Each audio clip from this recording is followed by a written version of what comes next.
Oh, yes. Na-excite po ako nung simula. Na-type na na-identify ka kay Coco kasi sa sunod-sunod na.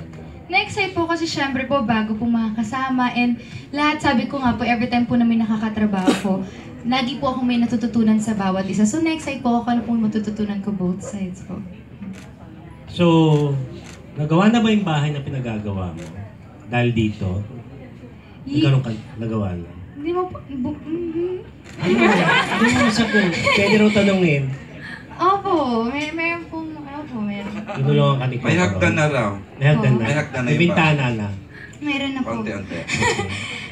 Tinulungan ka ni Coco ron. Wala. Hindi naman po. Ako po talaga. Siguro talaga naging ano lang po talaga ako. Silent lang sa part na meron ng... Sa finances. Opo. Oh, yun. Sa pag-asas. Anyway, sige. Thank you. Kumusta naman yung dalawa mong inang maglalaban sa ina? Si Carmina and Mylene. Ay, ako po. Ikaw muna bago yung dalawa.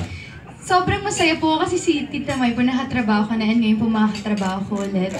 And si Ate Mina po na talagang from the very start na hindi pa po tayo nagkaka-work. Tita May, Ate May. Sorry. Magkaiba ba, May?